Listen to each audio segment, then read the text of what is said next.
रोज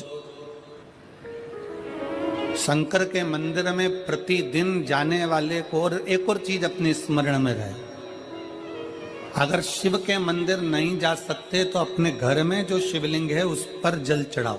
और यदि आप अपने शंकर के घर में शिवलिंग पर भी जल नहीं चढ़ा पा रहे हो तो किसी बेलपत्री का वृक्ष हो, उस वृक्ष के नीचे भी जल चढ़ाओ। और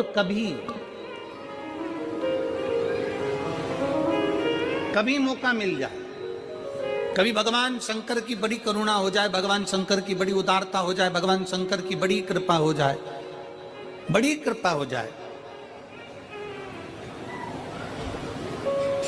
भगवान शंकर जिस दिन तुम्हारे ऊपर बड़ी कृपा कर दे, किसी सोमवार को 3 नियम बना लो।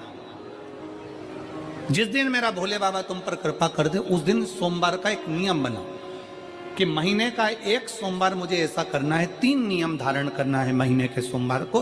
पहला, सुबेरे जाकर शंकर भगवान को 1 लोटा जल चढ़ाना है। दूसरा, दोपहर के समय पर जाकर मुझे बेलपत्री के वृक्ष के नीचे एक चावल का दाना रखकर बेलपत्री की 7, 11, 21, 108, 51 जितनी परिक्रमा आप लगा सकते हो वो लगाना है। और तीसरा, बेलपत्री के वृक्ष के नीचे और शंकर के मंदिर के दरवाजे पर मुझे एक घी का दीपक लगाना है। बस ये 3 नियम जिसने महीने में एक बार ले लिया, समझ लो उसको पीछे हटने की जरूरत ही नहीं, वो आगे ही बढ़े। महीने के किसी एक सोमवार का ऐसा नियम बना लो कि मुझे 3 नियम धारण करना है महीने के किसी भी एक सोमवार को। हम ये नहीं कहेंगे कि तुम सोमवार 5 पढ़ रहे हैं तो 5 को करो, 4 पढ़ रहे हैं तो 4 को करो, 3 पढ़ रहे हैं तो 3 को करो। तुम तो महीने का एक सोमवार का नियम बना। और मेरी जीजियों से, मेरी बेटियों से जो विदेश में रह रही हैं, जो कहीं बाहर रह रही हैं, कहीं बड़े शहर में रह रही हैं, जो रोज मंदिर नहीं जा सकते, हर किसी महीने के एक सोमवार को भी ये नियम निर्धारण करते, तो उनसे कहेंगे कि 3 महीने में एक सोमवार का नियम बना लो। 3 महीने में नहीं बना सकते तो 6 महीने में एक सोमवार का नियम बना लो। और 6 महीने में नहीं बना सकते तो 1 साल में एक सोमवार का ऐसा नियम बना लो कि मैं साल का एक सोमवार ऐसा रहूंगी कि सुबह सोमवार के दिन मंदिर में जाकर जल चढ़ाऊंगी, दोपहर में जाकर बाबा को एक अक्षत का दाना रखकर, अक्षत का मतलब है कि बाबा मेरी दिनों दिन उन्नति करना। बेलपत्री के वृक्ष के नीचे जो अक्षत रखा जाता है वो उन्नति के लिए रखा जाता है। शंकर के शिवलिंग पर जो अक्षत रखा जाता है वो रोग मुक्ति के लिए रखा जाता है। अशोक सुंदरी पर जो अक्षत रखा जाता है वो संतान प्राप्ति के लिए रखा जाता है। षडानंद कार्तिकेय की ओर जो अक्षत रखा जाता है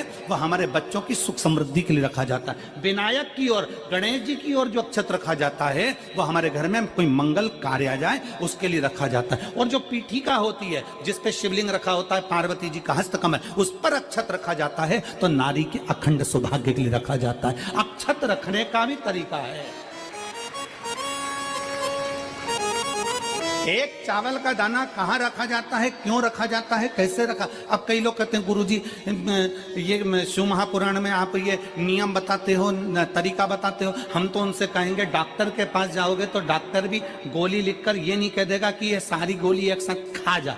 डॉक्टर भी कहेगा ये गोली सुबह खाना है, ये गोली शाम को खाना है, ये गोली दोपहर में खाना, ये गोली भूखे रहकर खाना। बोलो सही है कि गलत है? ये रात्रि को खाना खाने के बाद खा लेना, ये खाना खाने के पहले, ये नाश्ते के पहले। और सुनो, ये दवाई, ये वाली पीछे वाली जो दवाई लो ना इसको दूध से लेना, ये वाली जो दवाई लो ना इसको पानी से लेना। और सुनो, ये डब्बी है इसको पानी में मिलाकर फिर पीना।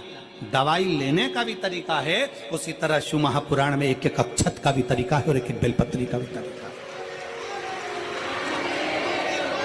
अब मान लो कई लोग कहते हैं गुरुजी आप ये तरीका बताते हो शिव पुराण के माध्यम से, कई लोगों के मन में संशय जागता है, तो अगर हम एक साथ चावल चढ़ा दे तो उसका क्या तरीका है? तो हमारा निवेदन है डॉक्टर जो दवाई ले एक ही बार में निपटा जाए, एक ही बार में खा ले। दवाई एक बार में पूरी खा गए असर नहीं करेगी, इसमें डॉक्टर का कोई दोष नहीं है। उसने तो बताया था ऐसे लेना, ऐसे लेना। और तुमने, मैं डॉक्टर साहब ने पूछा दवाई पूरी ली, शाम की दवाई भूल गई थी, सवेरे की दवाई भूल गई थी, ये दवाई भूल गई थी। डॉक्टर कहेगा हमने तो नियम बताया था, तुमने नहीं खाई तो असर कहाँ से करेगी? तुम असर कब करती है? जब हम पूजन के तरीके को जान जाए, जब हम अर्चना के तरीके को जाए। आप साल भर का एक सोमवार निकाल लो, 6 महीने का एक सोमवार निकाल लो, 3 महीने का एक सोमवार निकाल लो, महीने का एक सोमवार निकाल लो, अपने से दिल में बन जाए तो एक सोमवार ऐसा निकालो जिसके 3 नियम धारण हो। पहला, उसी सोमवार जिसको कर रहे हो उस दिन सुबह जल चढ़ाना। दूसरे, दोपहर के समय पर जाकर बेलपत्री के वृक्ष के नीचे एक चावल का दाना रखना और परिक्रमा बेलपत्र की जितनी तुमसे बन जाए, जितनी तुम्हारे शरीर की कैपेसिटी हो, जितना तुम्हारा शरीर चलते बन जाए। हम तो ये भी नहीं कहते कि तुम भूखे रहकर भगवान का भजन करो, हम कभी नहीं कहते। हम तो यहां तक कहते हैं, हमारे पुष्टि मार्ग में यहां तक कहा गया कि वल्लभ कुल की एकादशी करो, भले बकरी जैसे चरो पर एकादशी करो। हम तो यहां तक कहते हैं कि बहुत समय से कल मेरी एकादशी है, एकादशी है, एकादशी है, एकादशी है, पूरे घर को हिलाकर रख दिया, एकादशी है, एकादशी, एकादशी है। बहू टेंशन में, बेटा डिप्रेशन में, पति पपीता ला ला के, सेव फल ला ला के, मूंगफली का दाना ला ला के, काजू कतली ला ला के, सेव फल ला ला के, और सारा सामान, साबूदाना और खिचड़ी और ना चिप्स ना जाने क्या क्या ला ला के, बेचारा पति एकादशी आती है वो नौमी से चिंता में पड़ जाता है।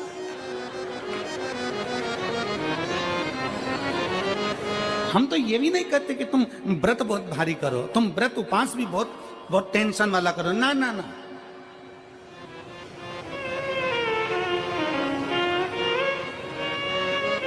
अपने को व्रत उपास भी इतना बहुत भूखे रह रहे हो, बहुत प्यासे रह रहे हो, और मालूम पड़े कि भगवान हमें मिलेगा, भगवान हमें मिलेगा। भगवान कहता है कि देख भाई, मैं भी भूखा नहीं रहता, तू भी भूखा मत रहे, मैं भी चकाचक रहता हूँ, तू भी चकाचक रहे, मैं भी अपने। और भगवान शंकर तो ये भी कहते हैं कि अपना परिवार में मत छोड़ो। मेरे पास में पार्वती भी, एक ही देवता है जो विद फैमिली मंदिर में बैठता है।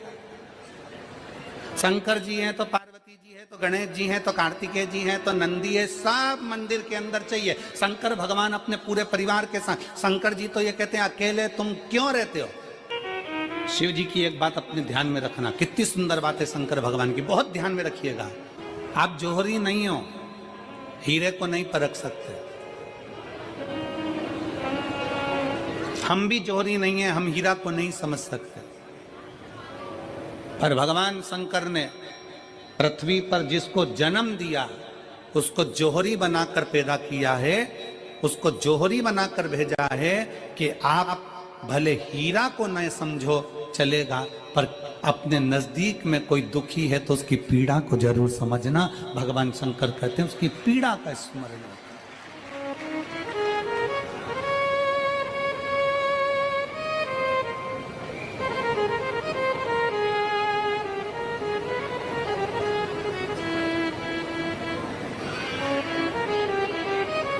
हीरा को समझो ना समझो, पर पीड़ा को जरूर समझिए।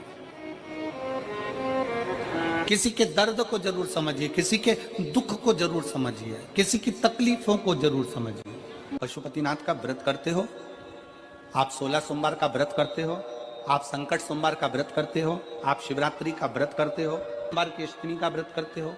उन व्रतों में सारे व्रत करो, मना नहीं है, पर उस व्रत में अपना पूर्ण समर्पण परमात्मा के प्रति रखो। केवल खाना छोड़ा है, अन्न छोड़ा है, भोजन छोड़ा है, और दिन में सुबह से लेकर शाम तक 2-3 बार तुमने कुछ ना कुछ पाया है, वो व्रत हो सकता है आपकी दृष्टि में, पर हमारी दृष्टि में व्रत कौन सा है। शिव महापुराण की कथा कहती है कि सुबेरे आपका व्रत चालू हुआ, दूसरे दिन ब्रह्म मुहूर्त तक जो आपका व्रत आपने रखा है, भगवान का जो व्रत कर रहे हो, उस व्रत में एक बात अपने अंदर उतार कर रखो कि इस दिन मैं अपने मोबाइल का त्याग करती हूँ, पूरे दिन मैं मैसेज नहीं पढ़ूंगी, मैं देखूंगी नहीं, मैं अपशब्द नहीं कहूंगी, मैं जानूंगी नहीं। दूसरा, आज के दिन मेरा व्रत है, आज 1 महीने में, 15 दिन में, 2 दिन में, 20 दिन में मैंने अगर किसी से भी अपशब्द कहा होगा, आड़ा टेढ़ा कहा होगा, तो सबसे पहले आज व्रत वाले दिन मैं उसको सॉरी कहूंगी, क्षमा मांगूंगी और अपने हृदय से लगाने का प्रयास करूंगी। व्रत है। व्रत का तीसरा अंश आज मेरा व्रत है, मैं आज के दिन किसी को भी अपशब्द नहीं बोलूंगी, किसी के लिए आड़ा तड़ा नहीं बोलूंगा। आज जितना बन सकेगा मैं सात्विक जीवन जीऊंगा। चौथा, आज मेरा व्रत है, आज के दिन मैं झूठ नहीं बोलूंगी, ना झूठ बोलूंगा सुबह से लेकर शाम तक। और पांचवा, आज व्रत वाला दिन है, जितना फलार मैं करूंगी उसका पैसा जोड़ूंगी कि 15 रुपए का मैंने साबुदाना खाया, 10 रुपए का बटाटा खाया, ये खाया वो खाया, सारा हिसाब लगाकर 55, 60, 70 रुपए जितने होते हैं उसमें से एक अंश निकालकर मैं उसका एक भाग किसी गौशाला में जाकर गाय को चारा जरूर दूंगी। आपका व्रत, आपकी साधना, आपका तप, आपका बल, आप कैसा कर रहे हैं?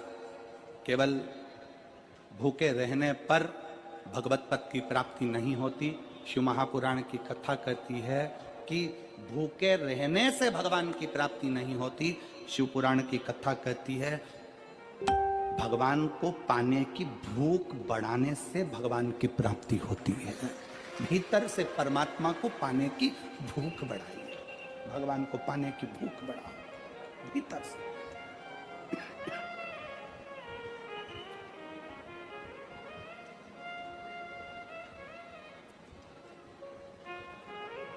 व्रत करो मना नहीं, तप करो मना नहीं, साधना करो मना नहीं, पर उस तप साधना में, व्रत में परमात्मा को पाने की ललकता हो आपके भीतर, भगवान को पाने की ललकता हो आपके भीतर, भगवत पद को पाने की ललकता हो आपके भीतर, तो भगवान।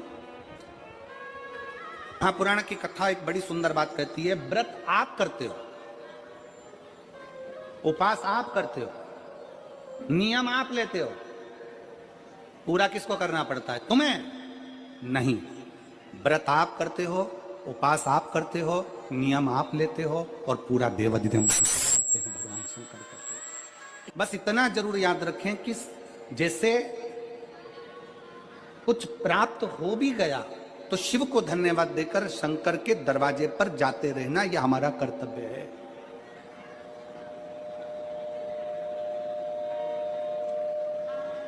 एक बहन जी ने पत्र लिखा था कल। उस पत्र में बहन जी ने लिखा कि शिव महापुराण तप का मतलब क्या होता? चलिए उपास का मतलब बताओ। खाना छोड़ देना व्रत नहीं है, दूसरे का धन छुड़ाकर खाना छोड़ देना व्रत है। शिक्षा दे देना, किसी को चिकित्सा की जरूरत है उसकी चिकित्सा में थोड़ा सा धन लगा देना, कोई रोते हुए की आंख के आंसुओं को पोंछ देना, किसी के दुख में खड़े होकर उसको खुशियां प्रदान कर देना, ये दुनिया का सबसे बड़ा व्रत है, सबसे बड़ी साधना, सबसे बड़ा तो। मन साफ है तो सारी गलतियां माफ है, और अगर मन ही साफ नहीं है तो गलती कौन माफ करेगा भाई? हम भी तो अपनी जिंदगी में एक नियम बना सकते हैं कि मैं श्री शिवाय नमस्तुभ्यम का जाप करूंगी, मेरी कॉलोनी में कोई शंकर जी का मंदिर है, हम 5-10 महिलाएं प्रत्येक सोमवार को 10 मिनट बैठेंगी, शाम के समय प्रदोष काल में 6 बजे 6:30 बजे बैठेंगे, 6:45 बजे 15 मिनट बाद उठ जाएंगे, श्री शिवाय नमस्तुभ्यम का जाप करेंगे, शंकर जी को भोग लगाएंगे। अगर एक हफ्ते में 5 सोमवार पड़ते हैं तो 5 महिलाएं अपना नियम बना ले कि आज का प्रसाद थोड़ा सा, कुछ भी शक्कर, खड़ी शक्कर, कुछ भी मैं लेके आऊंगी, मां भोग लगाएंगे, अपन 5 मिलकर श्री शिवाय नमस्तुभ्यम जपेंगे, प्रसाद बांट देंगे, अपने घर चले जाएंगे। ज्यादा ढोंग प्रपंच नहीं, दिखावा नहीं, कोई एक नियम। हमारे नजदीक में शंकर जी का मंदिर है, हफ्ते में एक बार नियम बनाएंगे, उस मंदिर में सफाई करेंगे, हफ्ते में एक बार नियम बनाएंगे, अपने नजदीक के शंकर के मंदिर को साफ करेंगे, क्लीन करेंगे। एक नियम अपने अंदर बनाओ शिव के प्रति।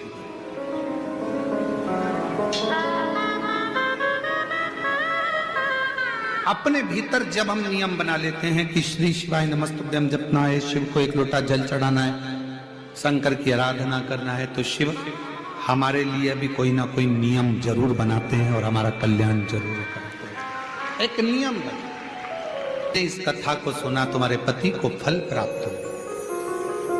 कलिकाल में संसार में जो शिव महापुराण की कथा को सुनता है, श्रवण करता है, करवाता है, बाँचता है, सुनता है, वो जितने जीव इस कथा को श्रवण करने आते हैं, केवल उनका ही नहीं, उनकी 71 पीढ़ी का कल्याण शिव। हर हर महादेव श्री शिवाय नमस्ते। गुरु जी द्वारा बताए गए आप ये उपाय अवश्य करें। एक नियम बना लो, प्रत्येक महीने की सोमवार को एक नियम बना लो, कभी कष्ट नहीं होगा। आप जरूर ये करें और प्रत्येक महीने की सोमवार का ही ये नियम है, तो कष्ट कभी आपको परेशानी नहीं होगी। तो आप यह उपाय ज़रूर करें और ये वीडियो ज़रूर देखें। अगर ये वीडियो अच्छी लगे तो लाइक शेयर करना बिल्कुल ना भूलें। हर हर महादेव।